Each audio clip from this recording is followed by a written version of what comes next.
अगर गोल्ड हमेशा ऊपर ही जाता रहे और हर बार स्टॉक मार्केट से ज़्यादा रिटर्न देता रहे तो सच मानिए पूरी दुनिया की इकोनॉमी खतरे में पड़ जाएगी। आज मैं आपको यही समझाने वाला हूँ कि मुझे ऐसा क्यों लगता है, और अगर आपकी राय अलग है तो कमेंट में ज़रूर बताइए। गोल्ड का तेज़ी से ऊपर जाना क्यों खतरनाक है? देखिए, जिस स्पीड से आज गोल्ड भाग रहा है वो लंबे समय तक चलना पॉसिबल नहीं है। इसका मतलब ये नहीं कि कल या अगले महीने गोल्ड गिर जाएगा। इसका मतलब ये है कि जब गोल्ड गिरेगा या करेक्शन में जाएगा तो हो सकता है 5-6 साल तक मतलब वो फ्लैट ही रहे या धीरे धीरे नीचे आए, जैसा पहले भी हो चुका है, जैसे 2012 के बाद। क्योंकि गोल्ड और सिल्वर कभी भी हमेशा बढ़ने वाले एसेट नहीं हो सकते।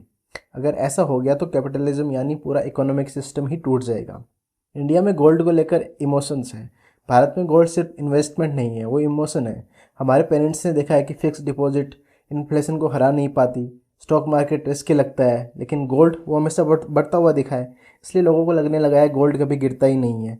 इमोशनली ये बात सही लगती है, लेकिन फाइनेंशियली पूरी तरह सही भी नहीं है। गोल्ड गिरता है बस धीरे धीरे और लंबे समय में। गोल्ड गिरता है लेकिन बहुत धीरे, और कई साल तक गिरता है या फ्लैट रहता है। सबसे ज़रूरी बात यह है कि गोल्ड लॉन्ग टर्म में वेल्थ बनाता नहीं, सिर्फ वेल्थ बचाता है। स्टॉक्स वर्सेस गोल्ड, इसमें क्या असली फ़र्क क्या है आप समझते हैं? इसके बारे में सही फ़र्क, ठीक है। अगर आप रिलायंस जैसी कंपनी का शेयर खरीदते हो तो क्या होता है? कंपनी बिजनेस करती है, रेवेन्यू कमाती है, पर प्रॉफिट बनाती है, कुछ पैसा डिविडेंड दे देती है और बाकी बचा हुआ पैसा ग्रोथ में लगा देती है, मतलब नया पैसा बनता है। अब गोल्ड के साथ क्या होता है? कुछ भी नहीं, ना कमाई, ना डिविडेंड, ना बिजनेस, ना इनोवेशन। गोल्ड कोई वैल्यू पैदा ही नहीं करता, वो सिर्फ पहले से मौजूद वैल्यू को स्टोर करके रखता है, ठीक है। अब इसमें सबसे ज़रूरी रूल, जो एसेट वैल्यू क्रिएट नहीं करता वो वैल्यू क्रिएट करने वाले एसेट को हमेशा के लिए आउट परफॉर्म नहीं कर सकता। समझे इस बात को? स्टॉक्स क्या है? प्रोडक्टिव एसेट है। गोल्ड नॉन प्रोडक्टिव एसेट है। इस नियम से कोई भी देश नहीं बच पाया है, चाहे इंडिया हो या अमेरिका हो। अगर क्या हो, अगर गोल्ड हमेशा जीतने लगे, देखिए अगर गोल्ड हमेशा आउट परफॉर्म करने लगे, जीतने लगे, ज़्यादा रिटर्न देने लगे, तो इससे क्या खतरा आएगा, कैसे आएगा? ज़रा सोचिए, अगर हर 10 साल में गोल्ड स्टॉक्स से बेहतर रिटर्न देता रहे तो कौन स्टॉक्स में पैसा लगाएगा? कोई क्यों रिस्क लेगा? नतीजा क्या होगा? रिस्क नहीं, इनोवेशन नहीं, इनोवेशन नहीं, जॉब्स नहीं, जॉब्स नहीं, इनकम नहीं, इनकम नहीं, टैक्स नहीं, टैक्स नहीं, सरकार खर्च नहीं कर पाएगी और पूरा सिस्टम रुक जाएगा। इसलिए पूरी दुनिया की इकोनॉमी ऐसी बनाई गई है जहां लॉन्ग टर्म में प्रोडक्टिव एसेट्स मेटल्स से आगे रहे। मेटल्स मतलब हर प्रकार के मेटल्स। अब गोल्ड क्यों बढ़ता है? ज़्यादातर मामलों में गोल्ड डर की वजह से बढ़ता है। जब इन्फ्लेशन कंट्रोल से बाहर हो, करेंसी कमज़ोर हो, युद्ध चल रहे हो, जियोपॉलिटिकल टेंशन हो या सरकार पर भरोसा कम हो, तब लोग गोल्ड खरीदते हैं। मतलब साफ है, गोल्ड का बढ़ना अच्छी खबर नहीं होती, ये एक पैनिक सिग्नल होता है।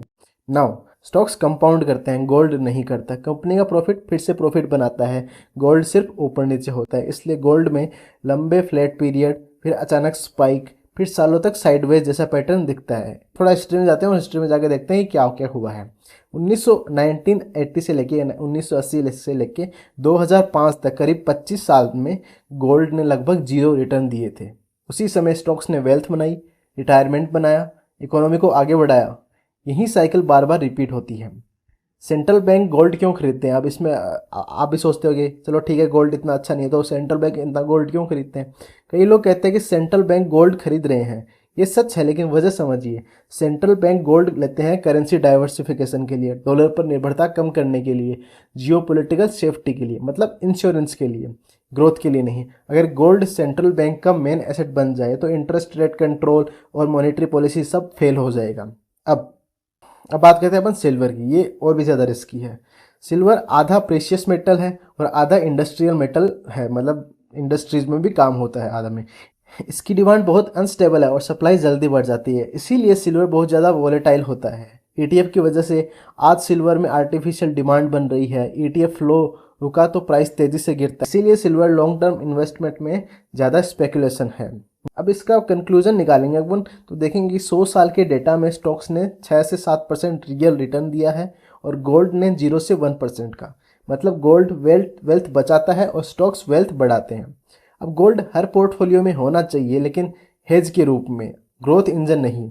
अगर गोल्ड हमेशा जीतता रहेगा तो रिस्क खत्म हो जाएगा, इनोवेशन खत्म हो जाएगी, ग्रोथ खत्म हो जाएगी। इसलिए गोल्ड का ये राइज हमेशा नहीं चल सकता। गोल्ड रखो लेकिन समझदारी से, और इक्विटी पर भरोसा बनाए रखो।